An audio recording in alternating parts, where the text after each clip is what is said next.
Bom dia, pessoal. Para quem não me conhece, meu nome é Cláudio Sabino, sou advogado constitucionalista e juiz filósofo cristão. Hoje, notadamente, dia 20 de setembro de 2023, finalzinho ou meado da quarta vigília, haja visto o relógio registrar em torno de 4h12 da manhã. Mais uma vez, fui expulso da rede por Cristo Jesus para compartilhar não somente uma palavra do Todo-Poderoso, como também uma palavra que irei contextualizar a filosofia e ao direito. E esta é exatamente a razão pela qual resolvi criar o presente tema, abre aspas, o poder das palavras, das moedas e da força normativa da Constituição à luz do ativismo judicial e do atentado do dia 8 de janeiro, fecha aspas. Eis a questão, como dizia o grande dramaturgo e um dos maiores poetas britânicos de todos os tempos, a saber, William Shakespeare, para quem certa feita não ouvidarem dizer, existia entre o céu e a terra ano-luz mais coisa do que a nossa vã filosofia imagina. Mas, antes de propriamente adentrarmos ou adentrar diretamente no pano de fundo ou de mérito da presente temática, convido os senhores e senhoras que ainda não se inscreveram ao presente canal para se inscrever e convidar o maior número de pessoas para fazer o mesmo. Deixe seu like, aperte o sininho, se sentir à vontade, deixe seu comentário de forma educada, respeitosa e elegante. Sobretudo, também se sentir à vontade, desde já se sinta autorizado a compartilhar a sua dor para com este que está a vos falar, que é Dr. Cláudio Sabino, advogado constitucionalista, atuante nas mais diversas áreas do direito público e privado, mas também, por via reflexa, para aqueles que estão chegando pela primeira vez ao presente canal, informo que o presente canal, a saber, o Oráculo do Conhecimento e da Fé, e o segundo canal que é conexo a este, a saber, Sabino Advocacia News, o primeiro criado em julho do corrente ano, e o segundo, a saber, Sabino Advocacia News, notadamente no dia 2 de julho e inaugurado 2 dias após, ou seja, 4 de julho. Até ontem, o algoritmo do YouTube informava que já tinha mais de 2.700 seguidores de julho para cá, e razão pela qual agradeço a todos os inscritos e não inscritos, e aqueles que não se inscreveram, peço que, se puder, se inscreva, não custa nada. Da mesma forma que estou aqui enquanto você está dormindo, estou aqui de 4 horas da manhã preparando este vídeo aula para servir de alimento da alma, para servir de orientação, instrução em teu direito da cidadania, para de alguma forma, direta ou indiretamente, te ajudar em algum problema jurídico, psíquico, social, econômico e financeiro que você possa estar envolvido, pois não existe ninguém que na vida, por mais rico que seja, não precisa de algo, assim como não existe na vida ninguém tão pobre que não precisa de algo. Razão pela qual convido e dou a boas-vindas para todos ao presente canal, o Oráculo do Conhecimento e da Fé, e o segundo canal, a saber, Sabino Advocacia News, pois todos os inscritos e não inscritos serão sempre muito bem-vindos ao presente canal. Dito isto, e para que o presente vídeo aula fique ungido e abençoado com a luz divina do Todo-Poderoso, irei recitar uma oração que gosto muito, da lavra do pai da escolástica, a saber, São Tomás de Aquino, para quem à época, assim como o rei Salomão, filho do rei Davi, que governara expressivo 40 anos, governara ou reinara Israel por expressivo 40 anos, a saber, compreendido entre o período de idos de 931 a 971, é o mais correto, porque há quem defenda que o rei Salomão reinara Israel no período de 920 a 960, mas o mais correto e o mais aceito pela doutrina teológica é idos de 1931 a 1971 a.C. Mas o rei Salomão só pedira uma coisa para Deus, que foi ou fora para Deus lhe conceber sabedoria, e não à toa Deus lhe tornara o homem mais sábio de sua época. E esta é a razão pela qual, em falar de sabedoria, que por via reflexa também é um dos sete dons do poder do Espírito Santo, a saber, ciência, consciência, domínio, mansidão, fortaleza, sabedoria, olha a sabedoria, e temência ao Senhor. Irei ler, por que não dizer recitar, uma erudita e transcendental oração da lavra do grande São Tomás de Aquino, que certa feita não olvidara em se dirigir para o Todo-Poderoso nos seguintes termos, abre aspas, Criador inefável, vós que sois a fonte verdadeira da luz e da ciência, derramai sobre as trevas de minha inteligência um raio da vossa claridade. Dai-me inteligência para compreender, memória para reter, facilidade para aprender, sutileza para interpretar e graça abundante para falar. Meu Deus, semeai em mim a semente da vossa bondade, fazei-me pobre sem ser miserável, humilde sem fingimento, alegre sem superficialidade, sincero sem hipocrisia, que faça o bem sem presunção, que corrija o próximo sem arrogância, que admita a sua correção sem soberba, que a minha palavra e a minha vida sejam coerentes.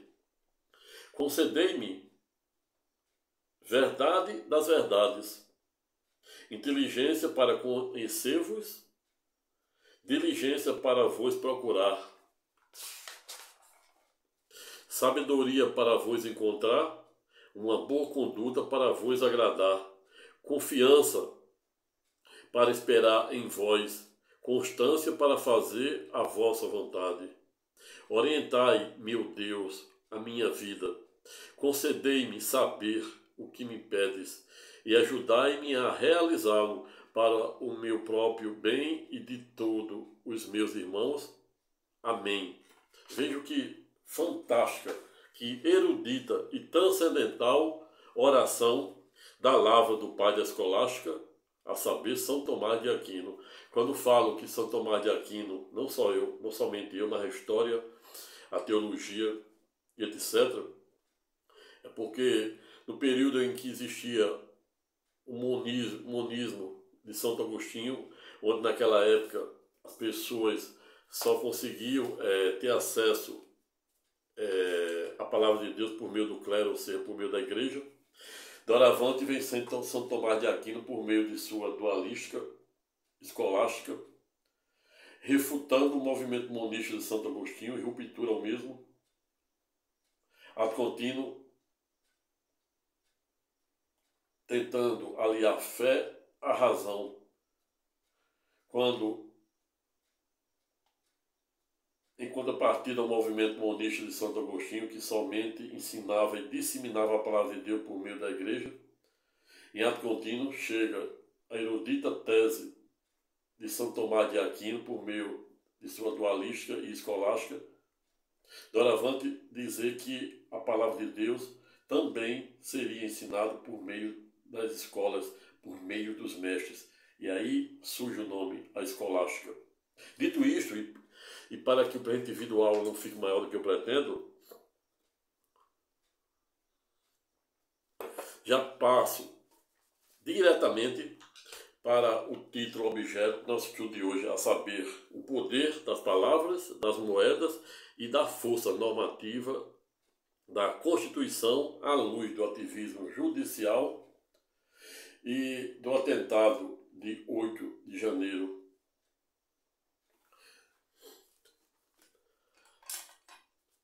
Ao longo da história, não vem sendo tarefa fácil delimitar os verdadeiros contornos e alcance da ética, da moral, em especial da força normativa da Constituição. Atualmente, nos últimos dias, vem bombando nas redes sociais, na imprensa falada, na imprensa escrita, das mais diversas comentários compositivos, apofáticos e até, em alguns casos, proativos acerca dos contornos e alcance das ações penais que o Supremo Tribunal Federal iniciaram no último dia 12 ou 13, semana passada, para julgar os 4 primeiros réus do atentado do dia 8 de janeiro aos 3 poderes. Ocasião em que o Supremo já condenara 3 dos 4 primeiros, 2 a 17 anos em multas e outras medidas afins, e outro a 14 anos. E ontem vi no site do Supremo Tribunal Federal, na imprensa, que a presidente Rosa Weber, ou seja, a presidente do Supremo Tribunal Federal,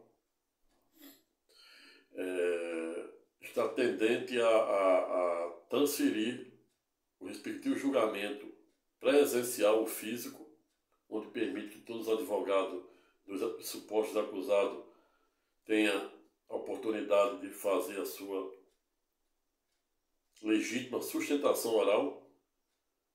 Mas o fato é que tudo indica que, a pedido do relator, a saber, Sua Excelência Alexandre de Moraes, o respectivo julgamento seja transferido para o plenário virtual. E o plenário virtual, na prática, funciona exatamente sem sustentação oral.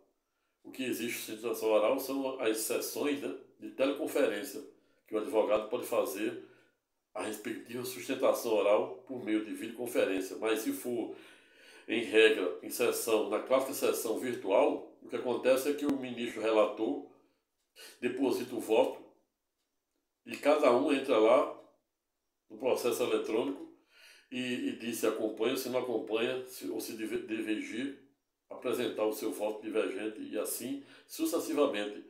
Mas devemos, no mínimo, esperar os próximos capítulos para vermos o desenrolar deste emblemático julgamento, que remonta o julgamento do mensalão por meio da clássica ação 470, onde fora literalmente muito utilizado, não, para além de ter sido muito mitigado, relativizado os postulados da clássica súmula 7, que diz que em sede de recorribilidade extraordinária ou de superposição, ou seja, em sede do STJ, do Supremo Tribunal Federal, em que pese,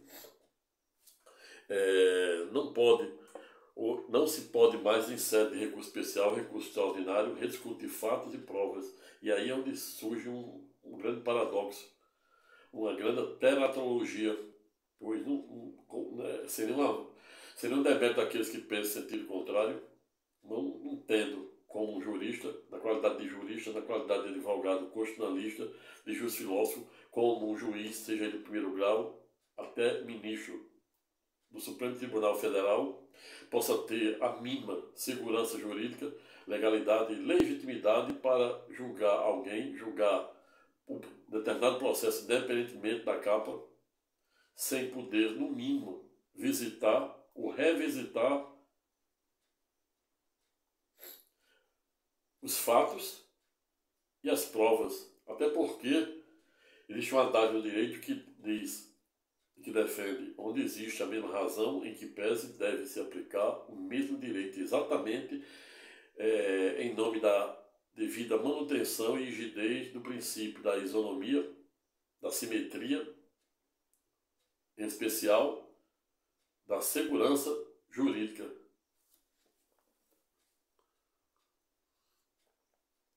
Mas o fato é que no último dia 12, 13 e 14, ocasião em que o Supremo Tribunal Federal iniciara o julgamento dos 4 primeiros réus, condenando 3 já, 2 a 17 anos e 1 a 14 anos, e o quarto está aí em andamento.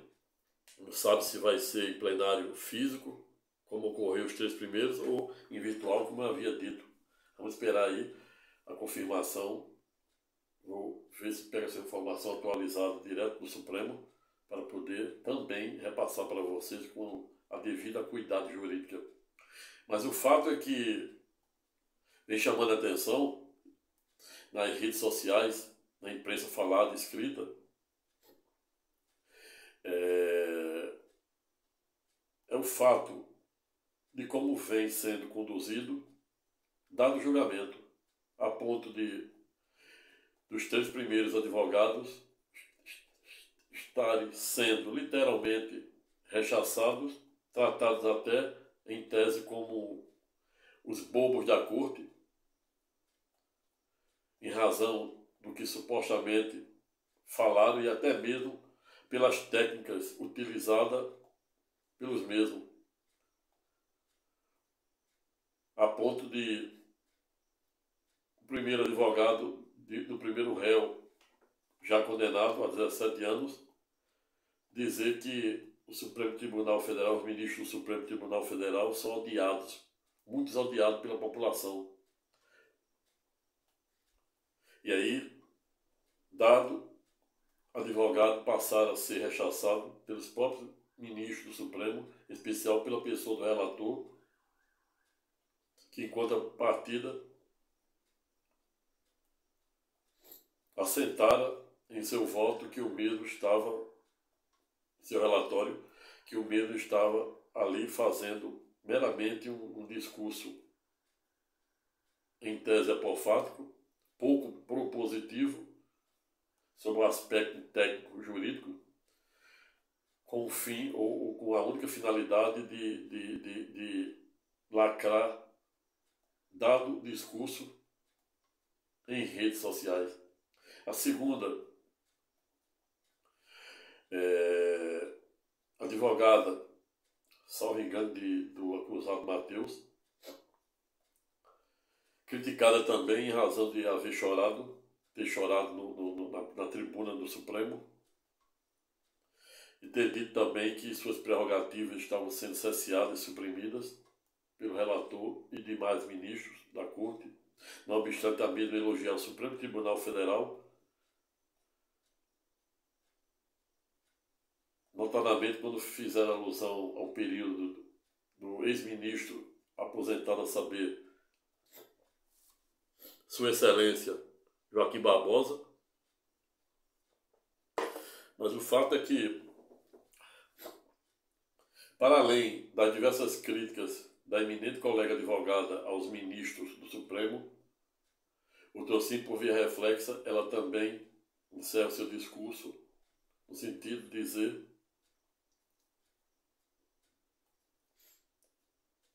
que se o cliente supostamente é inocente, que não são os advogados que estão sendo objeto de julgamento,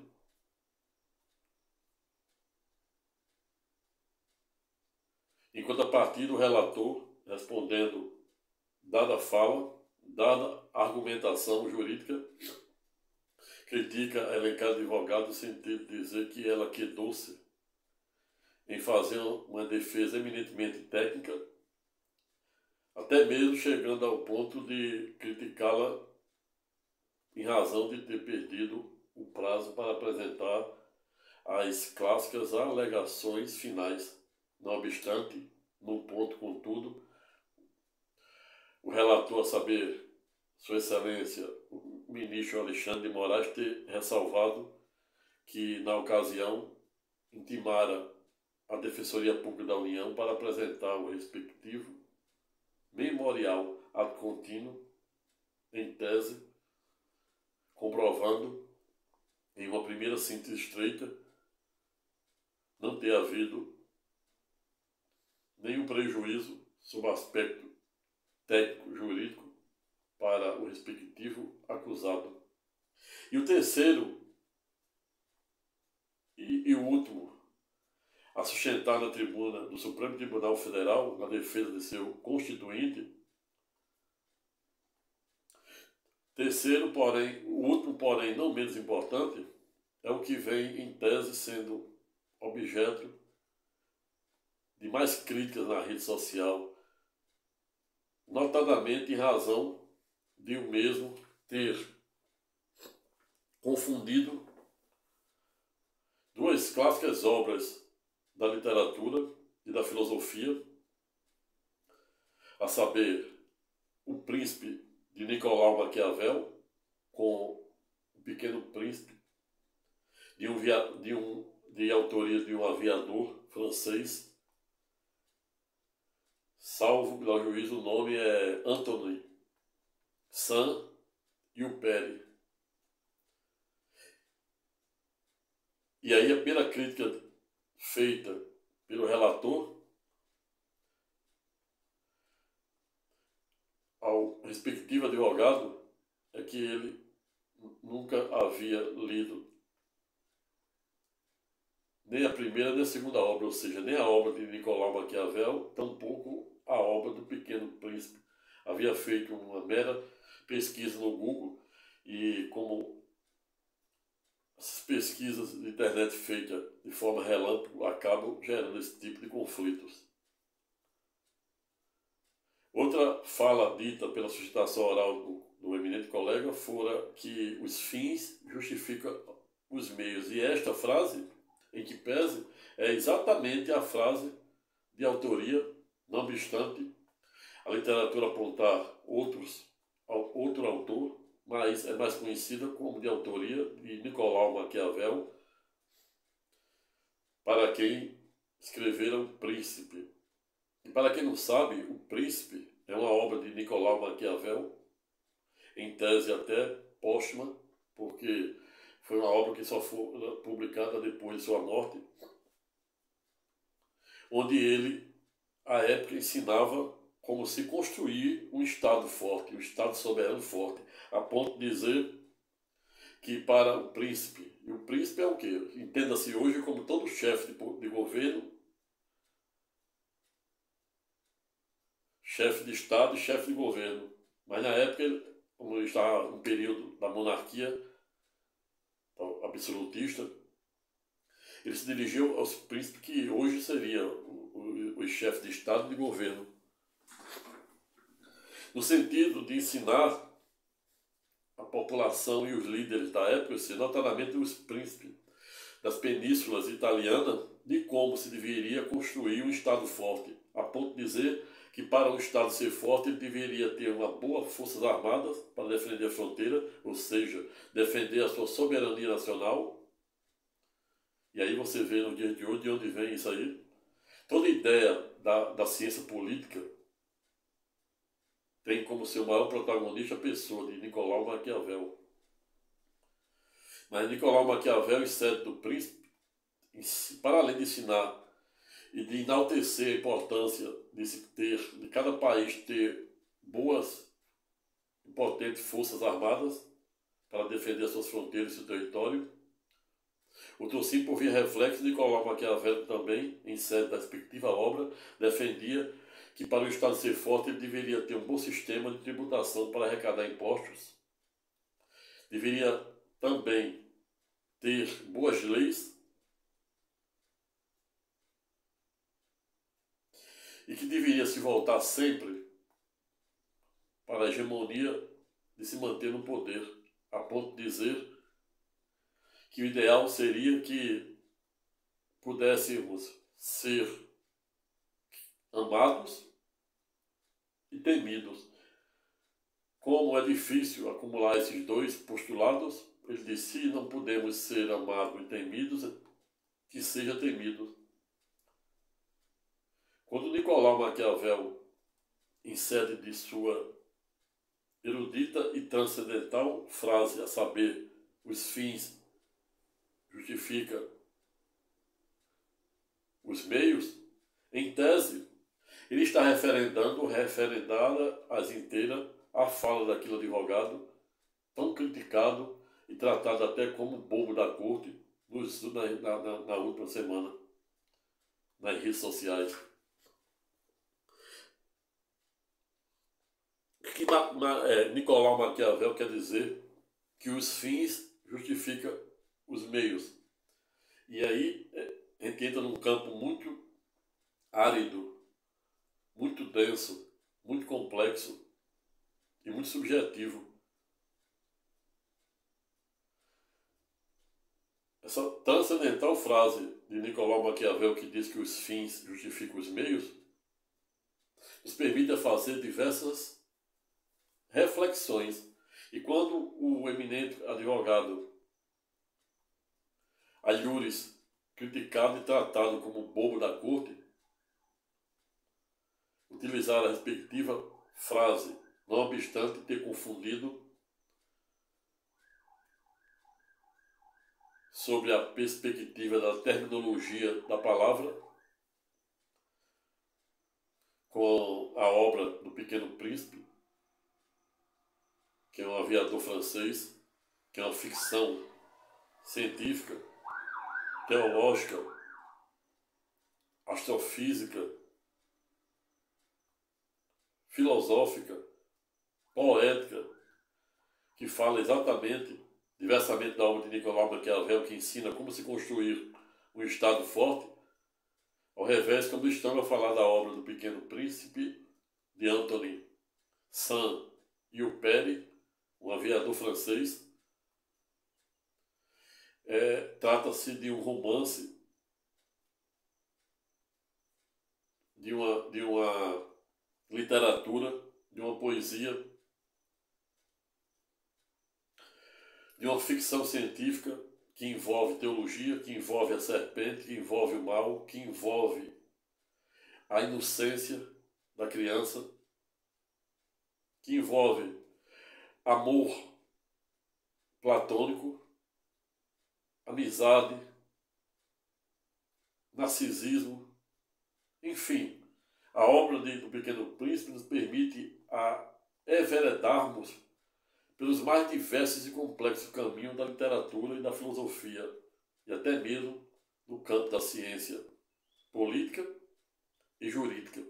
Mas hoje não irei propriamente me aprofundar em dada obra, que será objeto de diversos outros vídeos, aulas, onde irei contextualizar com a filosofia esta transcendental obra do Pequeno Príncipe, irei contextualizar com o direito, irei contextualizar também com a teologia cristã, pois ele fala de serpente, fala do bem e do mal, fala da rosa, simbolicamente, usa uma metáfora. Ou seja, é uma obra fantástica, assim como a de Nicolau Maquiavel, pois tudo que observamos hoje na ciência política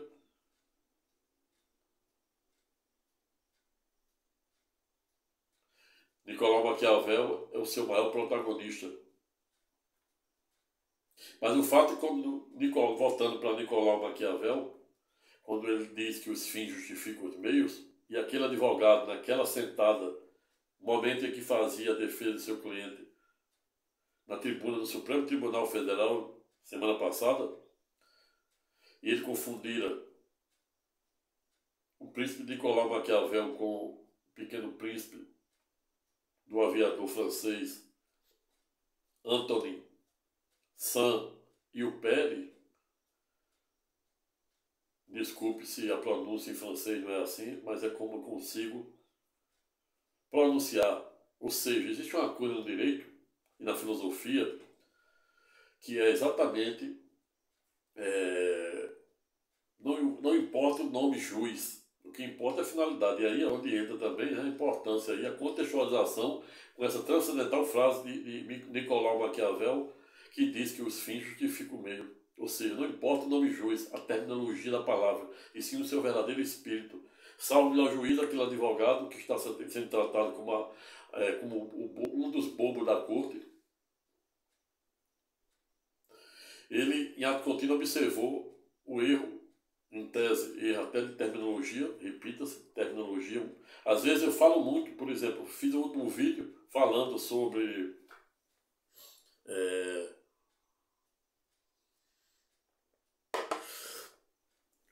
advogado ou não advogado diante de uma crise de legalidade e legitimidade em que está revestida a nossa justiça brasileira. Não somos santos e ninguém pode ser. Foi o último, e nenhum deles lá, de mais um vídeo de 1 hora e 16 minutos. Eu estou falando aqui sem nenhum roteiro, porque toda obra literária em que pesa existe roteiro, de início, meio e fim. Ou seja, você observar algum filme, notadamente os filmes bíblicos, você vai ver que ali tem que ser contratado um roteirista para dar sentido, para traçar o início, que é a introdução, o meio, que é a tese, ou seja, o fundamento, e a síntese, que é a conclusão, para dar sentido àquele filme, àquele enredo, àquela peça teatral. E isso vem de Shakespeare, um dos maiores poetas e dramaturgos de todos os tempos. Então essa frase de Nicolau Maquiavel, onde diz que os fins justificam os meios, ela se aplica em diversos contextos e cabe diversas ponderações e reflexões. Quando o advogado, naquela sentada, falara que os fins justificam os meios, e ele confundiu Nicolau Maquiavel com o príncipe, e logo eu observei que em seguida ele disse o príncipe de Nicolau Maquiavel. Salve ao juízo, vou rever o vídeo, mas o fato é que a própria frase utilizada pelo respectivo colega advogado, a saber, os fins justificam os meios, acaba em tese legitimando o erro de terminologia. Existe uma coisa, essa frase de Nicolau Maquiavel também nos permite fazer uma reflexão sobre o aspecto jurídico e filosófico, portanto, acerca das técnicas que é utilizada, que é odiadamente, desde os primórdios da advocacia, os juristas, os defensores, os causíticos, assim como eu, utilizam para poder defender o seu cliente. Se de um lado o juiz deve ser imparcial, ao revés do outro, o cliente, o advogado é obrigado a ser parcial com o seu cliente, e isso, contudo, não significa que ele deve ser conivente com ato ilícito, com crimes de seu cliente. Isso aí jamais fiz nem hei de fazer. Mas o fato é que o advogado ele tem legitimidade, legalidade de escolher a melhor técnica de defesa, desde que essa técnica não consiste em abuso de direito, desvio de finalidade, improbidade, deslealdade processual, atentar à dignidade da justiça. O advogado tem que ter um mínimo de liberdade para defender o seu cliente e traçar a melhor técnica jurídica para defendê-lo. Existe hipótese em que o advogado tem que analisar que se vale a pena recorrer de dada decisão, pois, dependendo do contexto, ele pode chegar à conclusão, como eu já cheguei, que iria complicar a situação do cliente, ele iria ser condenado a honorários na outra parte, pois o direito é bilateral, ele iria poder ser até condenado por litigância má-fé, ter um embargo considerado e declarado como protelatório. Aí lembro de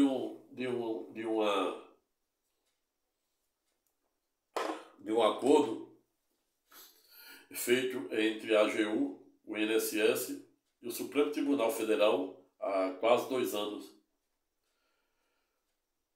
Na ocasião em que o INSS se encontra aí assoberbado de pedido de benefícios previdenciários, e isso está gerando uma insegurança jurídica, e em razão desta celeuma,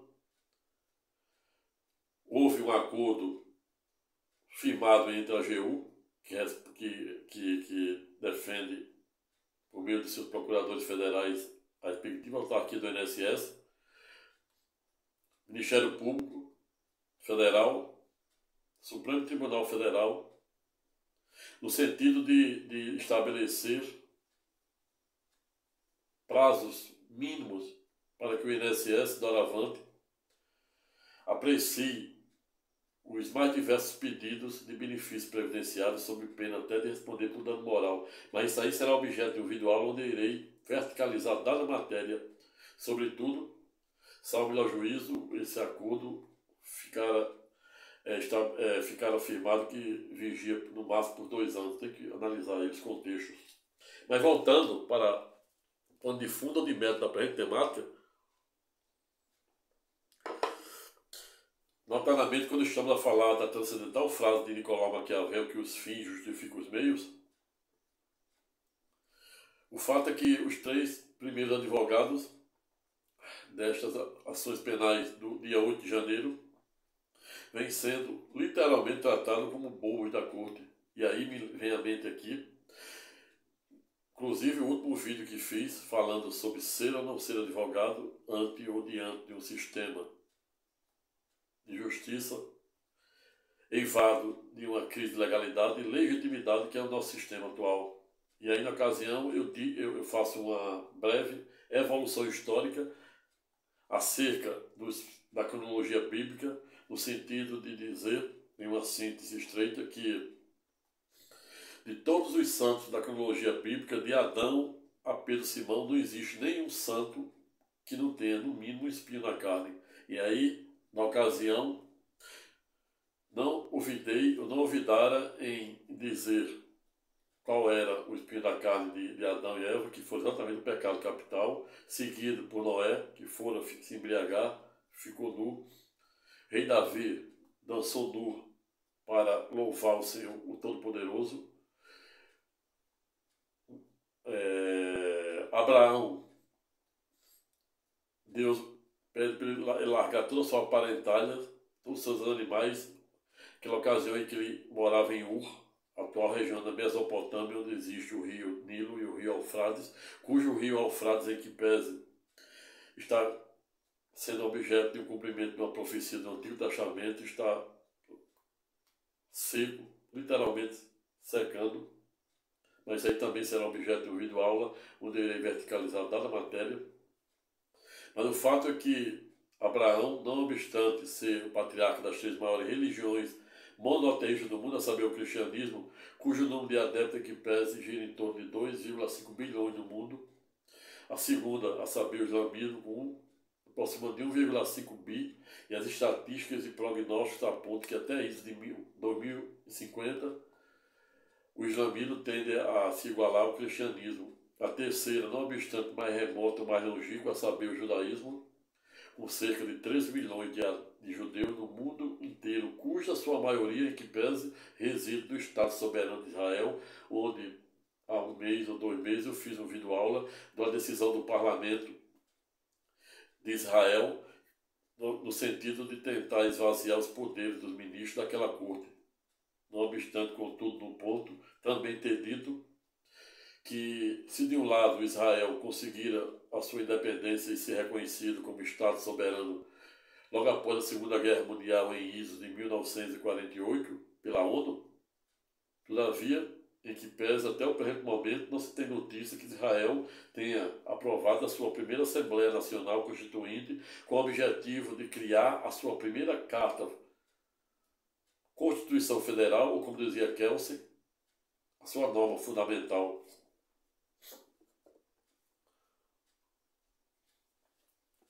Mas Abraão tinha também um espinho na carne. Deus disse, vades.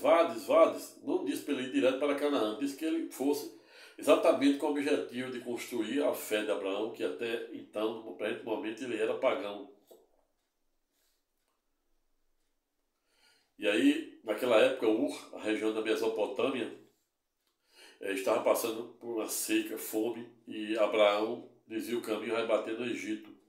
Chega lá, com medo de ser morto pelo faraó do Egito, mente, a ponto de dizer que sua esposa, saber Sara, era sua irmã, e permite que a própria esposa, Sara, case com o rei, o faraó do Egito.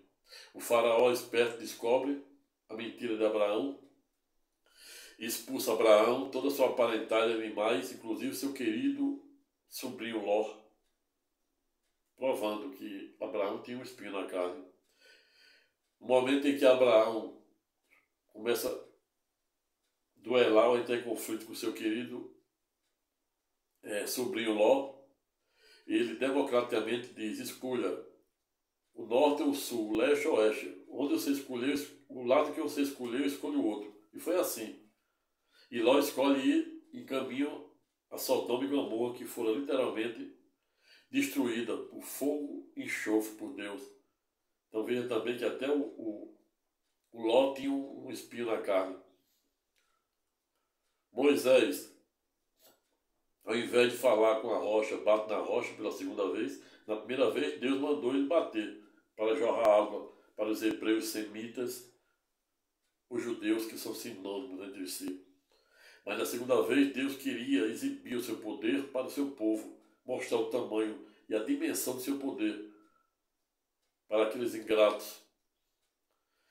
E Moisés, estressado com mais de 3 milhões de semitas, reclamando 24 horas no seu ouvido, perdeu a cabeça e, ao invés de falar com o Todo-Poderoso, que era a própria rocha, bateu na rocha. E isso também lhe garantiram um espinho na carne.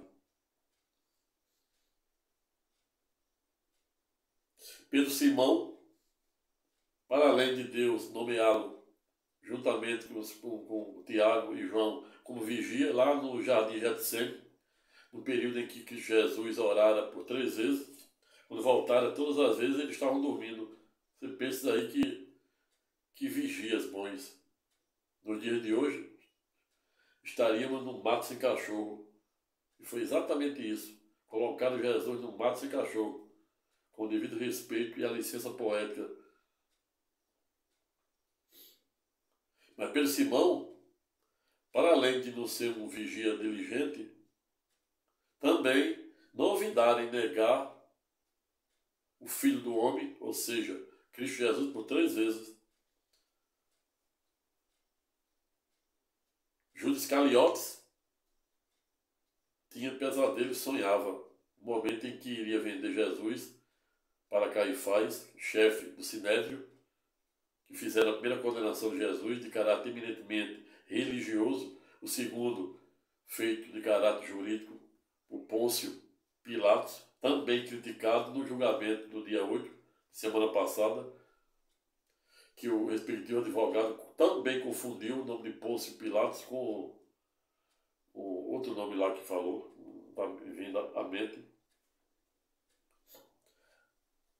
Mas também, em tese, se pode legitimar ou até referendar dada fala usando a frase transcendental de Nicolau Maquiavel, também utilizada pelo advogado na tribuna, que fora: os fins justificam os meios. O que importa é o nome juiz. O que importa é o verdadeiro espírito das palavras. Jesus criara uma palavra chamada cegueira espiritual, a ponto de dizer que os fariseus, saduceus da época, conseguiam ver um argueiro no olho de seu irmão, mas não conseguia enxergar a trave que estava atravessada nos seus olhos. Cegueira espiritual. Ou seja, para Deus é mais importante, notadamente quando observamos nos dias atuais, ateus se declarando não praticante. Eu nunca vi algo tão interessante, tão engraçado. E, repita-se, para além de ser engraçado, ouvir um ateu dizer que é não praticante, assim como os católicos dizem que são não praticantes, muitos são aqueles que vão para a missa no domingo, sem não demérito aos mesmos. Mas quando a gente escuta um ateu dizer, se declarar não praticante, é como se ele estivesse em cima do muro, dizendo: na hora que o bicho pegar, eu pulo para dentro, como se pudesse. Que isso só é possível até o momento em que a porta da graça estiver aberta, que também será objeto de um vídeo aula. Está aberta a expressivo 2000 anos. Muita gente está ignorando.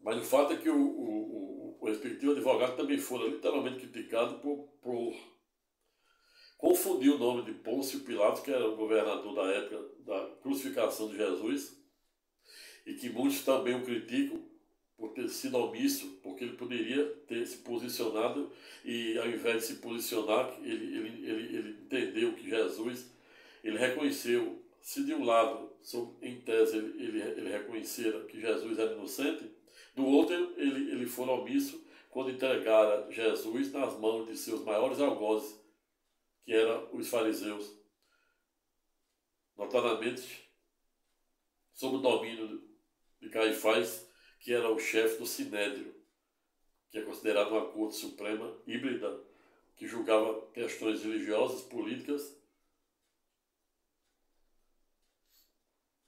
e jurídicas. Mas naquela época existia 3 tipos de julgamento, na época de Jesus, que também já foram objeto de um vídeo aula que eu falo sobre o julgamento de Sócrates e de Deus. Em breve será postado, será publicado, liberado. Está só esperando que você se inscreva no presente canal para que eu possa publicar o mesmo.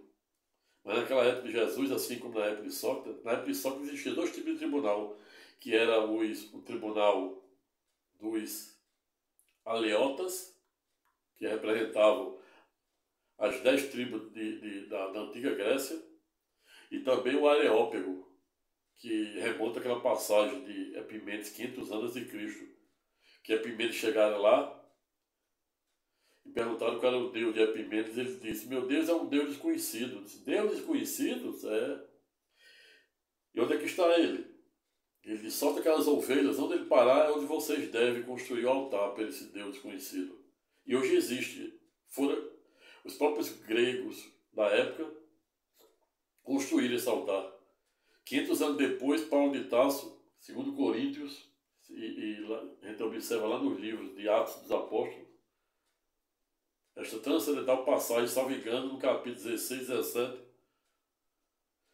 em que Marcos remonta essa passagem, em que Paulo de Tarso visita o Areópago, e chegado lá, eles perguntam a Paulo de Tarso qual seria o Deus que ele segue. E ele diz: meu Deus é um Deus desconhecido. E aí os céticos gregos da época, que não obstante fazerem parte de uma das maiores civilizações mais avançada sob o aspecto cultural da época, ele disse: mais um com essa história de Deus desconhecido? Há 500 anos atrás passou aqui, há 500 anos. Quando eu digo há 500 anos, o verbo haver, quando você já é sinônimo de passado. Então, há 500 anos já é sinônimo de passado. Então, os gregos da época disseram: há 500 anos passou mesmo aqui, um louco aqui com essa história, a saber, Epimênides, com a história de um Deus desconhecido. E aí Paulo de Tarso já conhecia a história. Aí diz: inclusive vocês construíram até um altar para ele, deixa ali. Paulo de Tarso diz que nesta época, a antiga Grécia, era mais fácil encontrar um santo, um Deus em cada esquina, do que um homem de fé. E Paulo de Tarso vai para além. E não somente falar desse Deus desconhecido, que ele só é desconhecido para aquele que até o presente momento não conseguiu buscar a devida intimidade com o Todo-Poderoso, como Paulo de Tarso também, à época, novidade em dizer para aqueles gregos céticos e místicos gregos que o Deus dele, quando eles queriam olhar para o Deus dele, olhavam para baixo. O Deus dele é tão grande que quando ele quer olhar para o céu, ele olha para baixo. A planta dos pés dele está plantada na terra e a cabeça lá no terceiro céu. O Deus desconhecido que Paulo de Tarso defendia, que é o mesmo nosso, o Alfa e o Ômega, o Logos, a Trindade, é tão poderoso de um jeito que ele não somente sabe o número de fios de cabelo da nossa cabeça, como ele sabe o número de grãos de areia da terra, o número de folhas de cada árvore. E para além disso, ele para além de... Olha para além de novo aí. Mas isso aqui é uma licença poética. Você vê que os fins justificam os meios. Paulo de Tarso disse também que o Deus dele era tão poderoso, de tal maneira, que ele não somente contava as estrelas, como ele dá adjetivo e o nome a cada uma delas.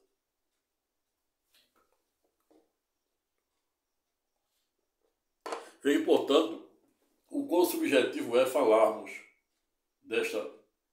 e contextualizarmos os contornos e alcance desta transcendental frase de Nicolau Maquiavel, que diz que os fins justificam os meios. Certa feita, Montesquieu, aquele que escreveu O Espírito das Leis, e aí me remonta aqui, Eros Graus, o ex-ministro do Supremo Tribunal Federal, para quem tive a honra no curso de Direito Constitucional, pós-graduação de Direito Constitucional, fazer um artigo sobre uma obra dele, que ele diz que o direito não se interpreta em tiras. Nicolau Maquiavel, que escreveu uma das suas obras, foi realmente O Espírito das Leis, também, certa feita, novidade em dizer que quando fores a um país, não se preocupe em saber se as leis de lá são boas ou ruins, e sim se são cumpridas. No Brasil existe uma das maiores constituições do mundo, leis também, direitos afirmativos, com base na isonomia material, que diz exatamente tratar os desiguais desigualmente na medida de sua desigualdade e no limite da lei. O Brasil é uma das maiores democracias do mundo. Temos uma das maiores e melhores constituições do mundo, que permite o legislador infraconstitucional, o legislador derivado, a saber, o Congresso Nacional, por meio do sistema bicameral e também por meio do sistema unicameral, conforme o artigo 3º da ADCT, reformar.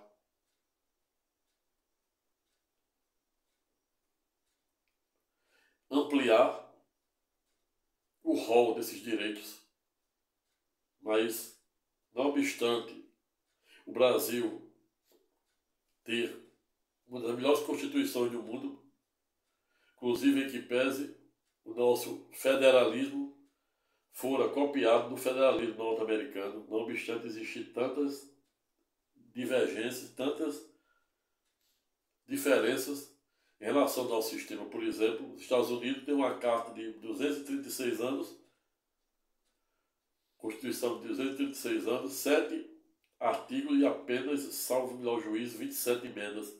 Ao revés, o Brasil, 35 anos da sua última carta de 1988, 250 artigos no início, salvo engano, hoje tem uma mais de 251, otorgado pela ADCT. Na ADCT, no mínimo 114 artigos, e pasme-se, diversamente da Constituição norte-americana, com apenas 7 artigos e 27 emendas, a nossa já vai com mais de 128, até a última, que eu atualizei, 128 emendas. Daqui a pouco terá mais emenda do que propriamente artigo, e isso é um problema. A ponto de comprovar que o Brasil é um dos únicos países do mundo que se faz tudo 2 vezes, ou seja, o parlamento institui e regulamenta uma lei infraconstitucional, porque existe no mínimo 3 tipos de norma na Constituição, a saber, norma de eficácia plena, e esta não precisa de uma norma infraconstitucional, ela já tem eficácia imediata. Norma de eficácia limitada, que depende de uma norma infraconstitucional para regulamentar determinada matéria, e uma norma de eficácia contínua, como é aquela do artigo 5º, inciso 13, que trata das profissões, que também já foram objeto de vídeo-aula, onde eu falo que o Supremo Tribunal Federal, ao analisar a constitucionalidade do exame de ordem da OAB, por meio da Lei 8.906 de 94, que instituíram o Estatuto da OAB, a época novidade em declarar constitucional o respectivo exame. Em ato contínuo, Portugal declarar inconstitucional antes de 2015, salvo o melhor juízo em 2009, o exame de ordem português, porque havia sido criado com base na portaria do próprio Conselho, e aí, por via reflexo, acabara por ferir e julgar de morte o artigo 47, primeira parte da Carta Portuguesa, que é quase que ipsilitris, ou seja, igual ao nosso artigo 5º, inciso 3º, com a maior abrangência. Mas isso também já foi, ou já for objeto de um vídeo-aula que está postado aí. Mas voltando para cá, para você ver o quão subjetivo e quantas interpretações podemos fazer com essa frase de Nicolau Maquiavel, a saber, os fins justificam os meios. Mas um dos advogados que sustentaram semana passada na tribuna, para além de vir sendo tratado como um bobo da corte, também está sendo criticado por ter errado o nome de Pôncio Pilatos.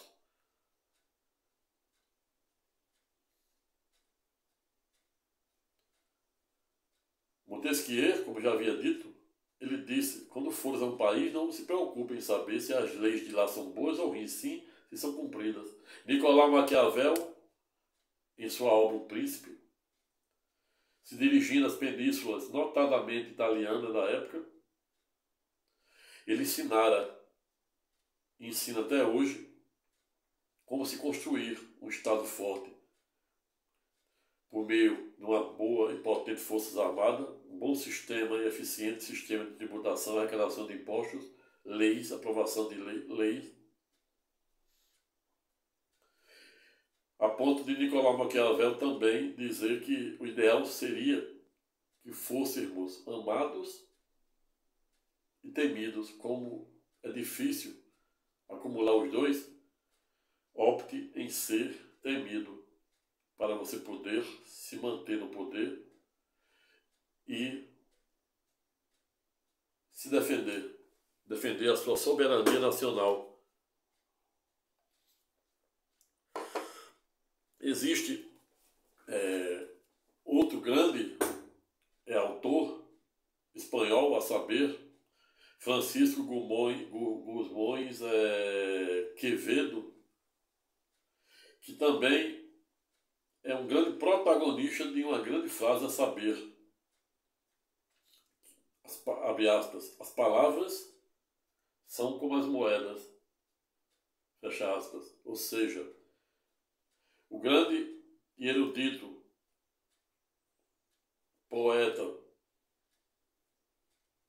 espanhol, a saber, Francisco Guzmões Quevedo, à época não vidara em ser pedagógico quando disse que as palavras são como as moedas, onde às vezes poucas valem muito, como é o caso do euro e do dólar, e ao revés, muitas valem pouco, como é o caso da moeda da Argentina. E aí, voltando para a frase de Nicolau Maquiavel, que os fins justificam os meios, eu pergunto se vale a pena essa proposta de um candidato na Argentina que vem prometendo dolarizar a economia. Esperar o próximo capítulo. O fato é que, diante da gravíssima situação econômica da Argentina, tem que haver uma política muito austera,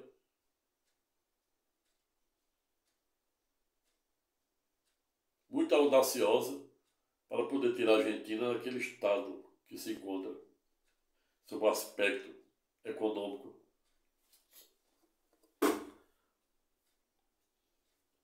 E aí vamos ver, né, que se a frase de Nicolau Maquiavel, a saber, os fins justificam os meios, se vale a pena.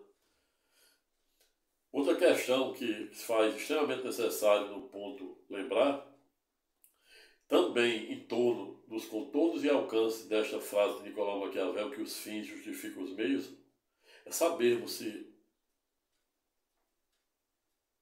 em prol ou em nome da manutenção e hegemonia do poder, se pode tudo em detrimento da ética, da moral, dos bons costumes, sobretudo da força normativa da Constituição.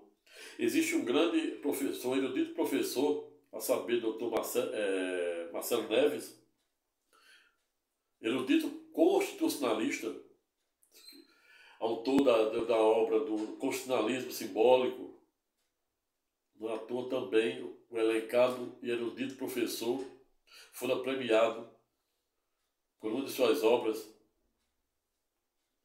mas Dr. Marcelo Neves escrevera também uma obra com a alcunha de Constitucionalismo Abusivo. Transconstitucionalismo. Quem escrevera Constitucionalismo Abusivo foram um colega norte-americano, a saber, David Landau, para quem defende a tese de determinadas democracias se valerem de uma espécie de legalidade e legitimidade a ponto de lançar e fazer uso de decretos que são legítimos, legais e, portanto, constitucionais para se manter no poder. Mas o professor Marcelo Neves vem fazendo severas críticas no sentido desse ativismo judicial de caráter, em tese, negativo que o Supremo Tribunal Federal vem fazendo, a ponto de ocupar o cenário do próprio parlamento. Na verdade, o ativismo judicial, como eu já venho defendendo, existe do bom e do ruim. E isso, quem começou falando no Brasil foi um dos grandes constitucionalistas a saber, Roberto Barroso, que é atual ministro do Supremo, a ponto de equiparar o ativismo judicial colesterol, que existe do bom e do ruim. Mas, recentemente, o eminente ministro Barroso, sem nenhum demérito ao mesmo, tampouco tem a menor pretensão de esgotar a matéria, vem também declarando que no Brasil nunca houve ativismo judicial, a ponto de dizer que ativismo judicial no Brasil é uma lenda. E aí? Mas o subjetivismo. Até que fim, até que ponto pode-se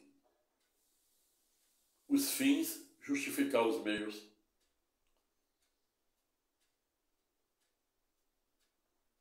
Onde existe a mesma razão, em tese, deve-se aplicar o mesmo direito. Elizabeth Naumann, cientista política, escreveu uma tese em 1977, há 46 anos, a saber, Espiral do Silêncio, que consiste exatamente em uma pessoa saber que determinada coisa é errada e ela ir para a mídia, para lacrar em mídia e dizer ipsilitro o contrário, ou seja, é a mesma coisa, apenas a título de exemplo, você imaginar que a Bíblia é uma faca de dois gumes. A Bíblia não fala só de salvação, só de perdão, só de graça, só de cura, de provimento e etc. Ao revés, a Bíblia fala também de castigo, de renúncia, de esvaziamento. E quando um pregador, independentemente da denominação, se não demérito aos mesmos, ignora tudo isso, vai para a mídia para lacrar, conseguir views, apenas no sentido de defender a tese da prosperidade, da teoria da prosperidade, em que pese se conecta com esta tese da espiral do silêncio de Elizabeth Naumann, cientista política alemã. Existe outra autora muito importante, britânica, a saber, Miranda Frischer, para quem certa feita não olvidara no bojo de uma tese de doutorado, desde início de 2007, vem defendendo a tese da injustiça epistêmica, testemunhal e hermenêutica, a ponto de dizer que as pessoas são julgadas não pelo conteúdo do processo, pelo acervo probatório, mas por sua identidade, pela sua orientação sexual, pelo seu status econômico, social e cultural. Mas a tese da justa filósofa britânica, a saber, Miranda Fletcher, também é pedagógica.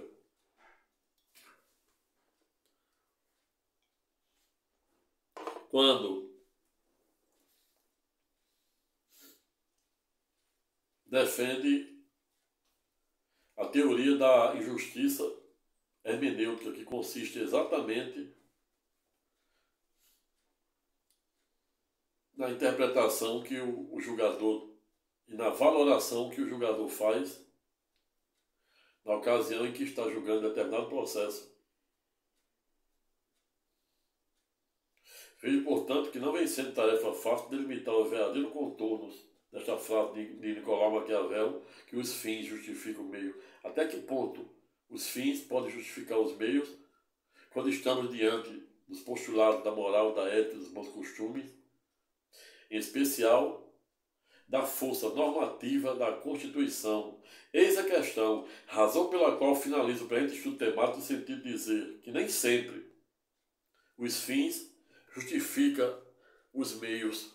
E a mesma arma, o mesmo conhecimento e o mesmo poder que liberta, cura e salva, ao revés, se não bem gerido em prol do interesse e do bem comum, ao revés, poderá ter o condão de aprisionar, destruir e até mesmo matar.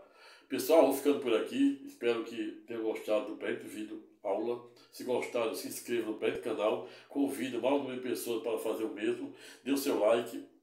Se sentir à vontade, deixe o seu comentário de forma educada, respeitosa e elegante. E até mesmo, se sentir à vontade, deixe a sua sugestão de eventual tema que gostaria que eu falasse, que eu terei a maior honra